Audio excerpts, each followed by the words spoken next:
They say a mother's love is a sanctuary, but for me, it was a high-interest loan I never signed for. Today, the bill was due in full, and I was about to dismantle my mother's life with a single manila envelope. If you've ever found out the people who gave you your name were the ones who stole your future, stay tuned. This is how I unmade 18 years of betrayal. I gripped that manila envelope until my knuckles turned white and my pulse throbbed against the heavy stock paper. Across the lawn, beneath the dappled shade of the 100-year-old oaks, my mother was laughing. It was a sound I used to find comforting, but now it sounded like spun glass, bright, brittle, and dangerous if you got too close. She looked perfect. She wore that floral Sunday dress she saves for church functions, the one that screams maternal devotion to anyone looking from the outside. She didn't know I was standing there holding the legal equivalent of a thermal charge. My name is Helena Ensley. For 34 years, I was the rock of this family. I was the one who handled the crises, the one who balanced the emotional books. What I didn't know was that while I was building a life, my mother was harvesting it.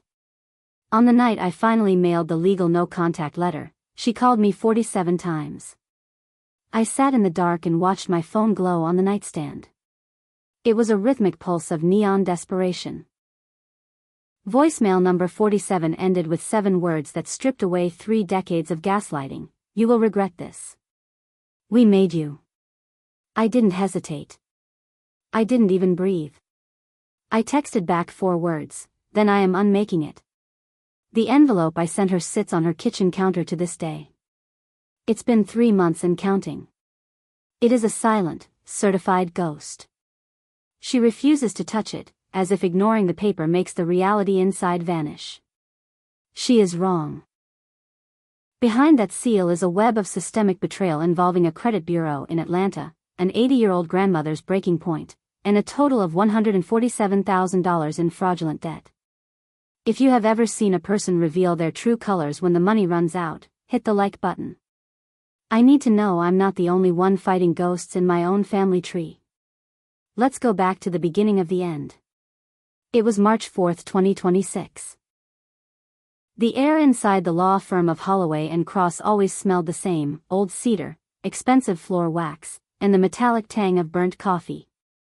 I was a senior paralegal in consumer protection.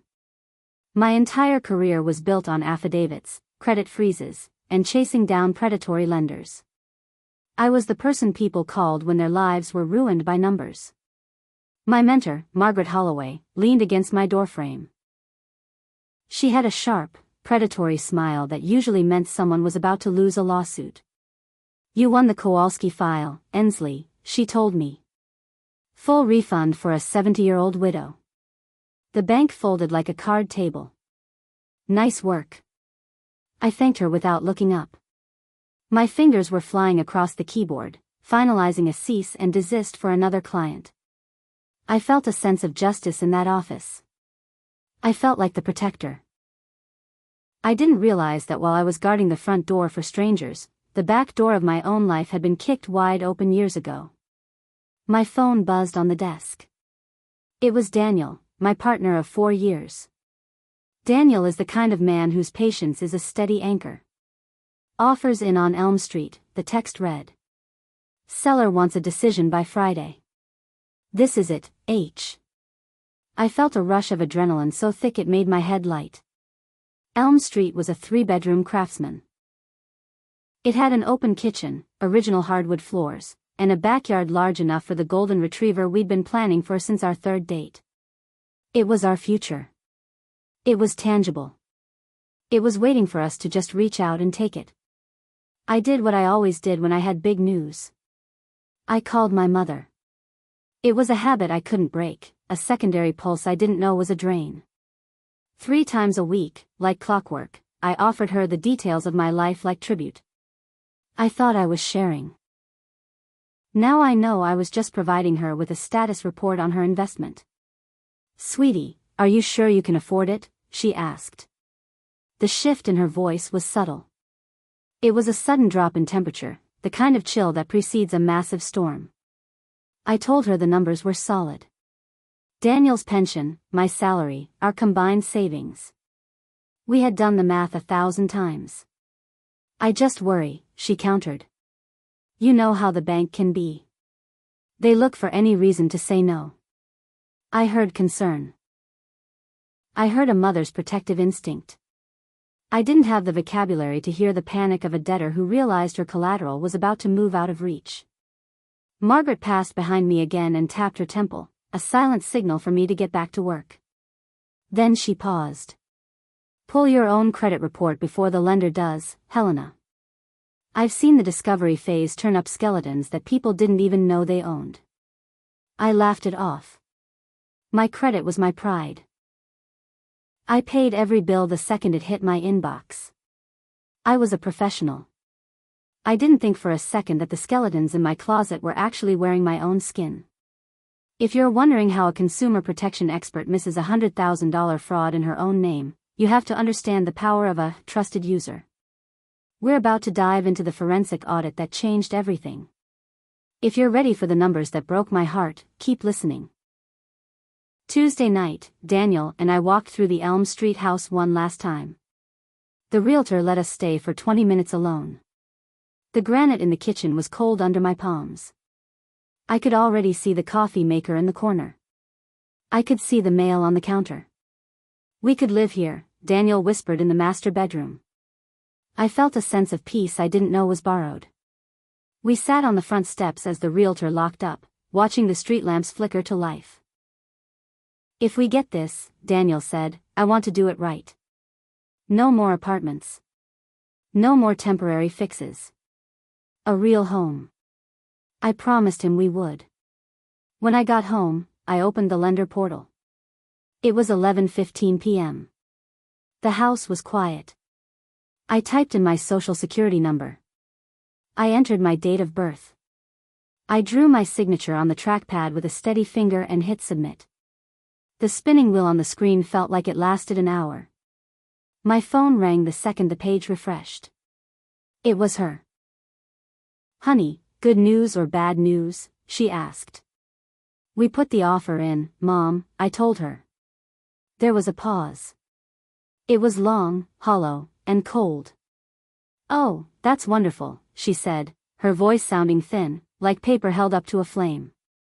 Listen, I need to talk to you about Grandma's birthday. She's turning 80, Helena. I need you to give the toast. It has to be you. I said yes. I always said yes. It was my default setting. Daniel was folding laundry in the next room. He looked at me with a pity I didn't yet understand. Does she ever call without adding a task? He asked. I told him that was just how she talked. You know you don't have to say yes to everything, right? He said. I didn't answer. I didn't know how to tell him that my yes was the only thing keeping the family from drifting apart. The luxury of not knowing is a fragile thing. It's a glass house built on a foundation of sand. 3 days later, at exactly 2:47 p.m. The rain was tapping against my office window like a persistent creditor. My desk phone rang. This is Victor Delaney at Huntington Bank, the voice said. It was a voice that belonged to a man who had delivered this news 1,000 times. I'm afraid I have some difficult news regarding your pre-approval. I stood up. I felt my heart hammering against my ribs, a trapped bird looking for an exit. How difficult? I asked. Your application has been declined, he said. Your credit score came back at 487, Miss Ensley. And there are 9 open accounts in delinquent status. The world didn't end with a bang. It ended with a number. 487. A number so low it felt like a physical weight. I didn't argue. I didn't cry. I walked out of the office, past the reception desk, and into the cold concrete silence of the parking garage. I sat in my car and opened the annual credit report app. My fingers were clumsy. They were cold. 10 seconds of loading. Then, the report populated. Capital One, opened June 2008. I was 16. I was in high school. I was worrying about prom, not revolving credit. A Discover card from 2011. A Macy's card. A Best Buy card. A medical bill for a surgery I never had. And then I saw the anchor. A personal loan for $32,000, dated November 2019. The interest rate was predatory. The balance was mounting. And the total? $147,312. Every single account was routed to the same mailing address, my parents' house in Marysville. Someone had been harvesting my future before I even had one. They had been using my name like a blank check for nearly 2 decades. I called Daniel. "I need you to pick me up," I said. My voice was flat. It was the voice of a person who had just seen their own ghost. "Something is very wrong." "Are you hurt?" he asked. "No," I said, staring at the dashboard. "I'm not hurt. I'm just gone." But here is the real question: who pays a fraudulent bill on time for 18 years just to keep the scam alive? The answer to that question is darker than the debt itself. Stick with me, because we are about to open the books on the ultimate betrayal. We sat at the kitchen table that night with 43 pages of evidence spread out like a map of a massacre. Daniel didn't look at me like a partner anymore. He looked at me with the eyes of a detective who had seen too many domestic disputes turn into crime scenes. He had a neon yellow highlighter in his hand, and the paper was starting to look like a field of radioactive grass. Every account, he noted, his voice dropping into that low, professional register, uses the same P.O. box. That's the substation 3 miles from your parents' house. This isn't a random hack, Helena. This is a curated life. I pulled a folder of my own records. I was a paralegal, paperwork was my religion. I found a copy of a loan application from 2011. I stared at the signature at the bottom. It said Helena Ensley, but the H leaned the wrong way. It was too round, too practiced. It was a signature that had been rehearsed in the margins of a grocery list. "That is a forgery," Daniel said, rubbing his jaw. "And a bad one. Look at the pressure points on the ink." Whoever wrote this was hesitant. They were afraid of the paper. I nodded. My hands were shaking, so I tucked them under my thighs. "It's federal identity theft," I whispered. "Across state lines. This is a continuing criminal enterprise spanning 18 years. They started when I was getting my learner's permit, Daniel. They were betting against me before I even knew how to bet." I clicked on the newest account, a credit card opened just last year.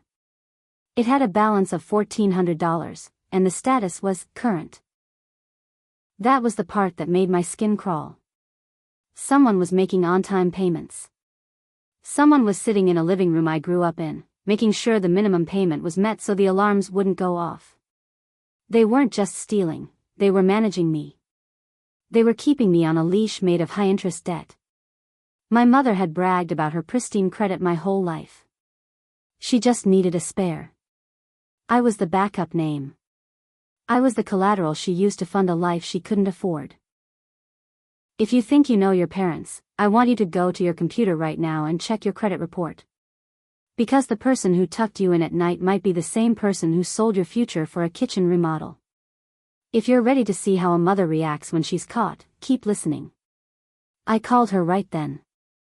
I didn't wait for the morning. I didn't wait for a lawyer. I wrote my opening line on a yellow index card so I wouldn't falter. My voice felt like it was coming from a different room. "Mom," I said the moment she picked up. "I need to ask you about something I saw on my credit report." 3 seconds of silence followed. In the world of investigation, we call that the gap of guilt. It's the time it takes for a liar to choose a path. "Oh honey," she finally said, her voice dripping with that artificial sweetness that used to be my oxygen. "That's identity theft. It's everywhere these days. You probably clicked a phishing link in one of those work emails. Don't worry, we'll call the bank tomorrow." I cut her off. I didn't let her build the fortress. "Mom, one of the accounts is being paid from a checking account ending in 4471. I looked up that routing number. It's the Marysville Credit Union. The one you've used since 1994. The silence that followed was different. It was heavy. It was suffocating. It was the sound of a trap snapping shut. In the background, I heard a muffled sound. It was my father. "Linda, I told you she'd find out eventually," he hissed. And then, the performance began. My mother began to cry. Not the quiet, soulful crying of a person in pain, but the practiced, rhythmic sobbing of a woman who uses tears as a tactical retreat. "Why are you attacking me on a Tuesday?" she wailed. "You know my heart, Helena. After everything we gave you. The piano lessons. The car for college. How can you be so cold?" I looked at the highlighter marks on the paper. "Whose checking account ends in 4471, Mom?" I asked again. My voice was a scalpel. "Honey, can we not do this right now? My blood pressure is through the roof. You're going to give me a stroke." I hung up. I didn't say goodbye. The kitchen was silent, save for the hum of the refrigerator. Daniel didn't move. He just watched me. "She didn't ask how much you found," he observed. And she didn't deny it. She just shifted the blame to the day of the week. My father had said, eventually. He had been a silent partner in the theft of my identity for nearly 2 decades. Quiet isn't innocence, it's a choice made with eyes wide shut. And I was about to make sure those eyes stayed open for the rest of their lives. If you've ever been gaslit so hard you started to doubt your own name, hit the like button. Let's show the world that the family card doesn't work when the evidence is in black and white. In the first 90 minutes after that call, the phone didn't stop vibrating. It danced across the wooden table like a panicked insect. 11 calls from my mother. 4 from my father. 2 from an aunt I hadn't spoken to in 3 years. I ignored them all. I sat at the table and began to draft a timeline on the back of a cable bill. I needed to know the why. Why 2008? Why the medical bill in 2015? "You need a lawyer," Daniel said. He was standing by the stove, making a pot of coffee we wouldn't drink. "Someone outside your firm. You can't let Holloway and Cross know about this yet. If they think you're a liability, they'll pull you off the state AG contract." He was right. In the legal world, a paralegal with a 480 credit score and a mountain of fraudulent debt is a security risk. I was a target for blackmail. I was a compromise. My parents hadn't just stolen my money, they had put a ticking time bomb under my career. My phone buzzed again. A voicemail. I put it on speaker. "Helena, please," my mother's voice pleaded. She sounded thin and tight, like a wire pulled to the breaking point. "You're going to kill your father with the stress. He's clutching his chest. Call me back so we can fix this. We can just pay it off, honey. It's not a big deal." "It's not a big deal," I repeated to the empty room. $147,000. That was the price of my not a big deal. Daniel set a plate of lasagna in front of me. "Eat," he commanded. I wasn't hungry. The sauce tasted like salt and copper. It was the taste of my own life dissolving in real time. At 10:47 p.m., I sent the email that would change the trajectory of my professional life. Subject: personal matter. "Margaret, I need to come in early tomorrow. Before 7 o'clock would be best. I have a discovery that needs your eyes." I hit send and watched the screen go dark. 47 calls. That was the number I would carry with me into the office the next morning. It was the number that proved they weren't sorry they did it, they were just terrified that I had finally looked behind the curtain. But as I sat there in the dark, one thought kept looping in my mind: if they used my name for the loans, what did they use for the LLCs? I opened the Ohio Secretary of State's database, and that's when I found the second layer of the rot. Are you ready to see how deep the family business really goes? Because my parents didn't just want my credit. They wanted my soul. Don't go anywhere, because the next discovery is the one that leads to the police report. The fluorescent lights in Margaret's office hummed like a gathering storm. It was 6:15 a.m., and the sun hadn't even thought about coming up. Margaret didn't look at me as she turned the pages of my life. She was a woman who lived in the details, and right now, the details were screaming. The silence was professional. It was clinical. It was the coldest thing I had ever felt. I watched her pen hover over the discrepancies, the dates that didn't align with my residency, the signatures that looked like a child's imitation of a professional hand. "Helena," she finally said. Her voice dropped into a register reserved for the most damaged clients. The IRS doesn't care about family dynamics. They don't care about Sunday dinners or Mother's Day cards. They care about the fact that $67,000 of unreported income from these consulting LLCs is tied to your Social Security number. I felt the air leave my lungs. "Consulting?" I whispered. "I've never consulted for anything in my life."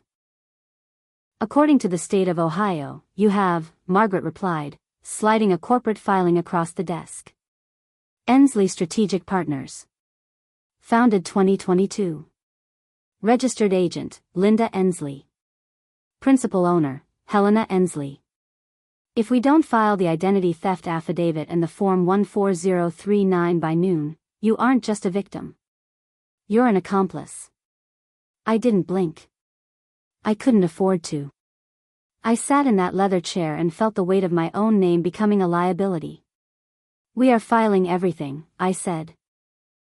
"Parallel tracks. Federal, state, and the credit bureaus. I want a complete forensic audit of every entity registered at that address. I want their bank accounts flagged. I want the paper trail burned into the ground." Margaret looked at me over her glasses. A flicker of respect, or maybe pity, crossed her face. "That's the paralegal talking," she said. "What about the daughter?" "The daughter is dead," I replied. "She died when she realized her college fund was actually a high-interest line of credit she'd be paying off until she was 50. I am an officer of the court now, Margaret. And I am being obstructed." I picked up the pen and signed my name on the first affidavit. It was the first time in years the signature felt like it belonged to me. It was sharp. It was jagged. It was a warning. If you've ever had to choose between your career and your bloodline, you know that choice isn't a choice at all, it's survival. If you're ready to see what happens when the rest of the family starts picking sides, keep listening. By Wednesday morning, the family phone tree had been activated with military precision. In my family, gossip moved faster than a process server.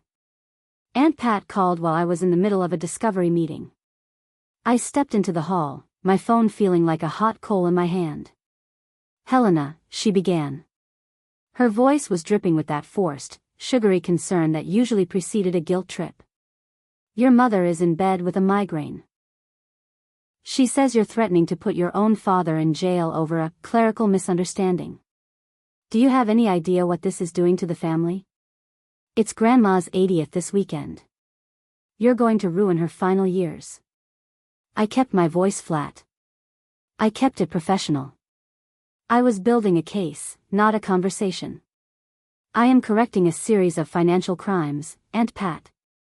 If the law considers those crimes a clerical misunderstanding, then my father has nothing to worry about. But if you're asking me to subsidize $147,000 of fraud so Mom doesn't have a headache, the answer is no." I hung up before she could respond. I opened my call log and added the entry. Date. Time. Subject matter, third-party harassment/intimidation. Every buzz of my phone was another piece of evidence. I sat at my desk and opened the Secretary of State's database again. I wasn't done digging. I found another entity. Ensley Property Management. Registered in 2022. I pulled the filing and went cold. The signature wasn't even a forgery, it was a digital scan of my own signature from an old employment contract I'd left in my childhood bedroom. They weren't just using my credit. They were using my professional reputation as a senior paralegal to shield their liabilities. They were using my clean status to sign contracts for repairs they never paid for. The mystery wasn't why they did it. The mystery was how they thought it would end. Did they think I would never buy a house? Did they think I would never check my own pulse? I called Megan, my younger sister. I needed to know how deep the rot went in her life, too. Meg, I said, I'm going to send you a file. I need you to look at the signatures on your student loan documents. Right now. There was a long pause. A silence so heavy I could hear her breathing on the other end. Why, Helena? What did you find? Just look at them, I said. 5 minutes later, the sobbing started. It was a jagged, ugly sound. She whispered, this isn't my handwriting. And it isn't yours. It's Mom's. She told me she took care of the paperwork so I could focus on finals. She co-signed these using your name, Helena. She told me you volunteered. The betrayal had a new shape now. It wasn't just a mountain of debt, it was a wedge driven between two sisters. If you've ever found out a parent was using you as a pawn to hurt your siblings, hit the like button. This isn't just about money anymore, it's about the total destruction of a family. Friday was the day the manila envelope arrived for them. I didn't send it by regular mail. I didn't want it sitting in a mailbox where my father could hide it or my mother could lose it. I sent it via a private courier service that required a thumbprint or a photo ID for delivery. I wanted the proof. I wanted the timestamp. I wanted the digital record of the moment the lie became a liability. At 2:14 p.m., my phone lit up with a notification. Signature obtained, Helena Ensley. I sat in my car in the firm's parking garage and waited.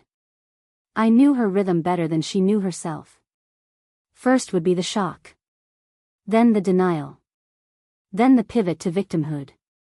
It took exactly 6 minutes. The first text was a photo of the envelope sitting on her kitchen counter, unopened. How could you? It read. After everything we gave you. We brought you into this world, and you're trying to take our home. Your father is crying, Helena. Are you happy now? I didn't reply.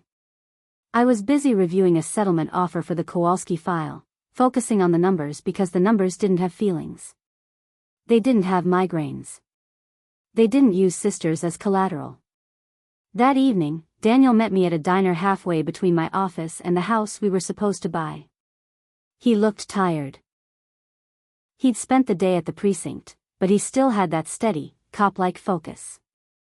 I checked the Marysville police logs, he said, sliding a black coffee toward me. Your father called a friend of his on the force today. He tried to see if he could get that domestic dispute report flagged as a misunderstanding. He tried to kill the fraud report before it hit the state level. I felt a surge of cold relief. And Sergeant Hollis is a professional, Daniel said. He blocked the interference. He told your dad that if he called again, he'd be adding obstruction of justice to the list. Helena, it's not just a civil matter anymore. They're trying to tamper with an active investigation. This is moving into felony territory. I bit into a piece of toast that tasted like cardboard. My life was a series of legal maneuvers now. I have to go to the party tomorrow, I said. Grandma's 80th. Everyone will be there. The whole church, the whole neighborhood. If I don't go, I'm the villain who went into hiding. If I do go, I'm the daughter who showed up with a subpoena in her heart. Daniel took my hand, his thumb tracing my knuckles. You don't have to do this alone, he said. I'm not doing it alone, I replied. I'm doing it with 43 pages of forensic accounting and a heart made of ice. I looked at the clock. The countdown to the party had begun. I had 18 hours to decide if I was going to be the rock or the wrecking ball. But as I looked at the grainy photo of that envelope on my mother's counter, I knew the wrecking ball had already started swinging. Are you ready to see what happens when the truth walks into a birthday party? Because I wasn't just bringing a gift. I was bringing the end of an era. Don't go anywhere, the confrontation is next. Saturday morning arrived with a sky the color of a bruised plum. I didn't wake up to an alarm, I woke up to the silence of a house that felt like a waiting room. I spent 3 hours at the kitchen table, finalizing the documents for the final filing. My hand didn't shake. I felt a strange, surgical detachment, like a surgeon scrubbing in for a procedure they've performed 1,000 times. I dressed in a dark navy suit. It was sharp, professional, and entirely out of place for a backyard barbecue. It was the opposite of the warm, floral outfit my mother had requested in her text 2 weeks ago. I wanted them to see the senior paralegal, not the daughter who used to bring the potato salad. I wanted them to understand that the person standing in their backyard was an officer of the court. I tucked the manila envelope, the real one, filled with the forensic audit, into my briefcase and checked my reflection. My eyes looked older than 34. They looked like they had seen the bottom of a very deep well and realized there was no ladder. We drove to Marysville in a silence so thick it felt like physical pressure.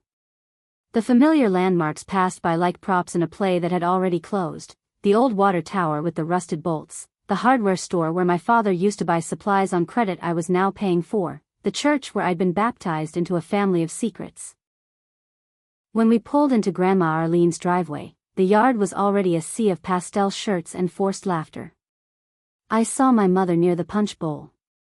Her hair was perfectly coiffed, every strand cemented in place by hairspray and sheer willpower.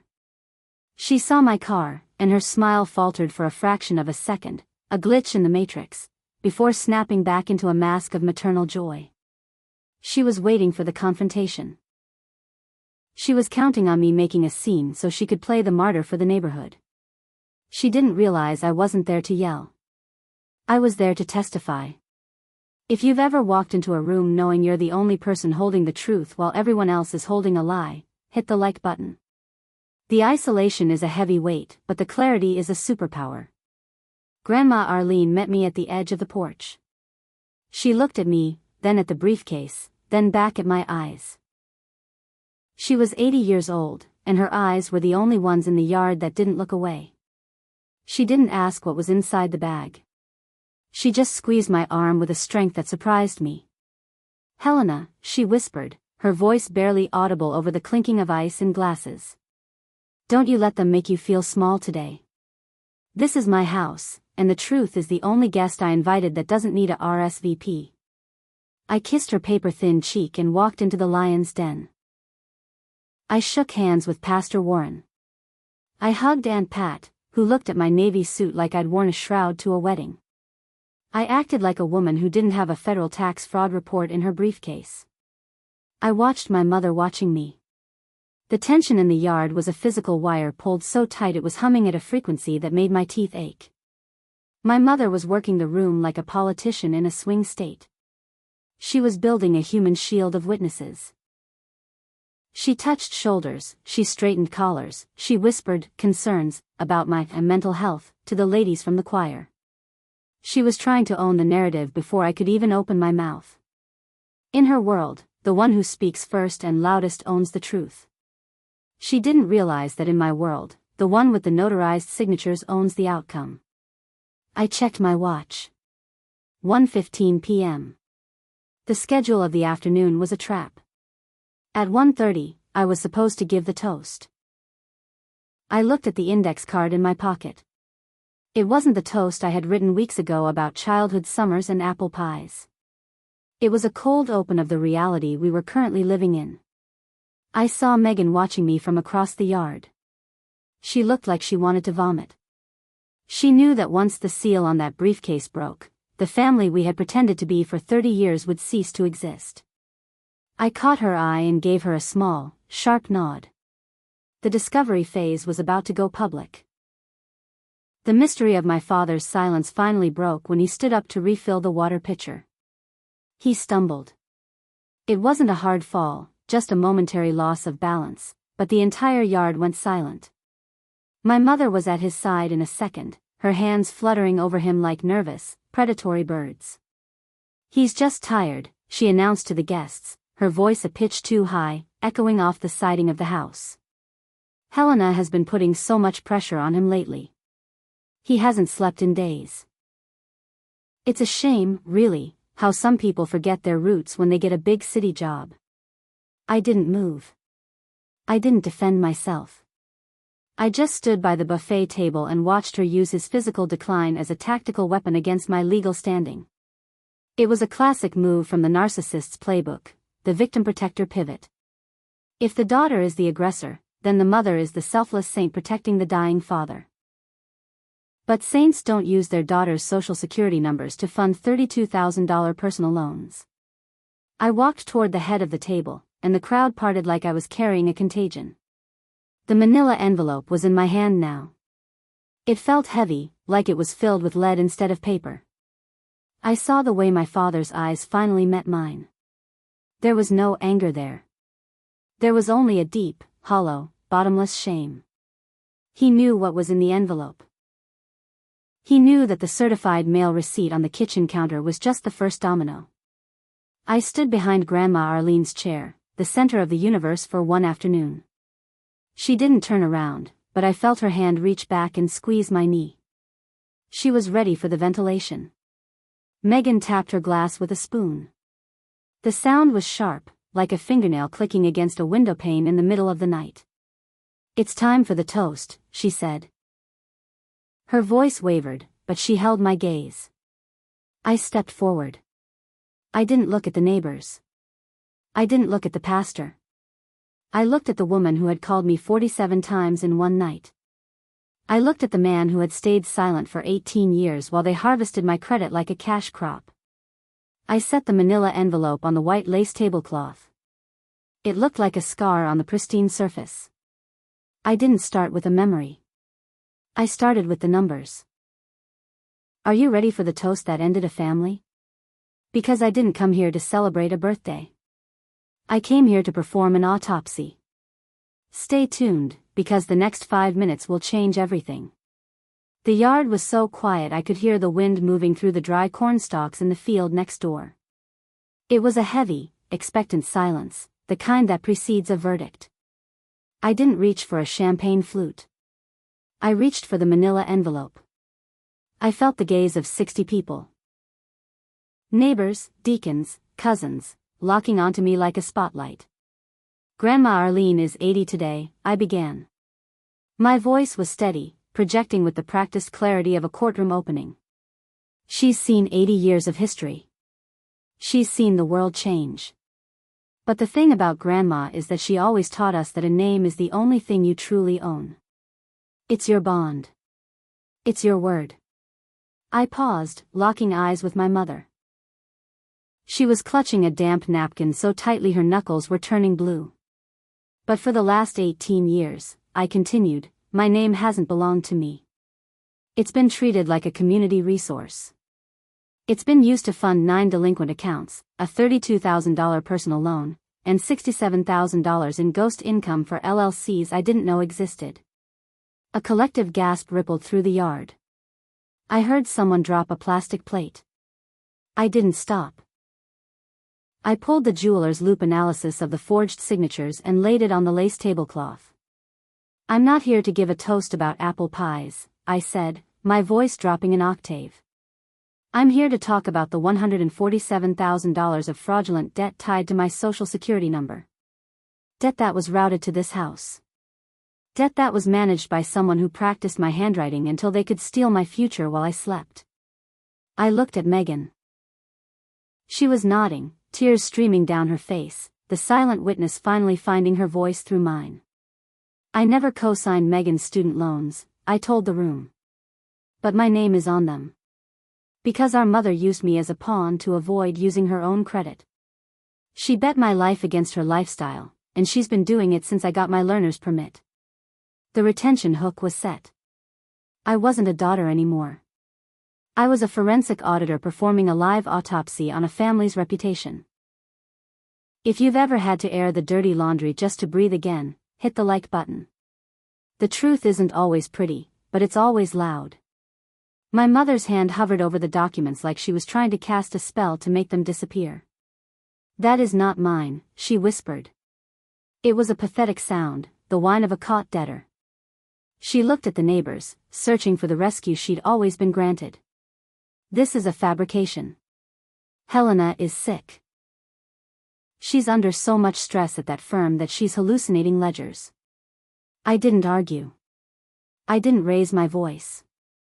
I simply pulled out the direct deposit authorization. Where is the $67,000, Mom? The bank routing number ends in 4471. That's your account. The IRS has the trail. The state AG has the trail. And now, the pastor has the trail. The vacuum of silence that followed was broken by a single, ragged sob. It wasn't my mother. It was my father. He finally looked up from the clover, his face a map of absolute defeat. "Frank, say something," my mother hissed, her mask slipping to reveal a jagged, desperate edge. "We used it, Linda," he said. The words were small, but they carried the weight of 18 years of shame. The yard exhaled, a sound of physical collapse. Aunt Pat staggered back, her hand over her mouth. "We used it for the roof," my father continued, his voice cracking. "The medical bills from your gallstones. Your sister's tuition. We were always 1 month away from the street, Helena. You had such good credit. We thought we'd pay it back. But the interest just ate us alive." I felt a cold, hollow space open in my chest. They hadn't just stolen my money, they had lived on my potential. They had subsidized their survival by cannibalizing mine. "You traded my future for a roof that's already leaking again," I said. It wasn't a question. It was a eulogy. I stood up. I didn't feel like a victim. I felt like a closer. "The documents stay here," I announced to the yard. "You have until Monday morning at 9 a.m. to have a lawyer call Margaret Holloway. If I don't hear from them, the criminal referral for felony identity theft and obstruction of justice moves from pending to active. This is the only birthday gift I have left to give. If you've ever realized your success was just a slush fund for someone else's secrets, you know this feeling. It's not anger. It's the cold realization that the people who were supposed to be your foundation were actually the ones burying you." The drive back to the city was a blur of gray highway. Daniel didn't say a word until we crossed the county line. "You did it," he said, taking my hand. "I did it," I repeated. "But it feels like an amputation." "That's because it is," he replied. "But you can't heal while the gangrene is still attached." On Monday morning, the phone rang at exactly 8:57 a.m. It was Mr. Barnes, the family's longtime lawyer. He sounded like a man who had just watched a ghost walk into his office. "Helena," he said, "they've signed the acknowledgement. They're transferring the debt. They don't have the equity to cover it all, but the lien on the Marysville house is being recorded today." It was finished. The name Helena Ensley was finally, legally, and spiritually clean. I walked out of the firm and stood on the sidewalk, watching the city move. My mother had spent 18 years trying to keep me small so her world could feel big. Now, her world was the size of a legal settlement, and I was finally as large as I was meant to be. 6 months later, I went to pick up Megan for lunch. I stood in that Marysville kitchen while she grabbed her purse. The manila envelope was still there, sitting on the counter. It was dusty. The edges were curled. My mother was in the garden, refusing to come inside. She had signed the legal papers, but she still wouldn't open the evidence. She was still living in a house of glass, refusing to acknowledge the stones. I didn't touch it. I didn't need her to read it. I had already read the final chapter of our story, and for the first time in my life, I was the one holding the pen. We moved into the Elm Street house a week later. The dogwood was in bloom, white petals drifting onto the grass like confetti. My credit score was a 784. My future was unencumbered. I was no longer a rock or a load-bearing wall. I was just Helena. And that was more than enough. If you are standing at the edge of your own unmaking, wondering if you have the strength to start over, Type one word in the comments. Start.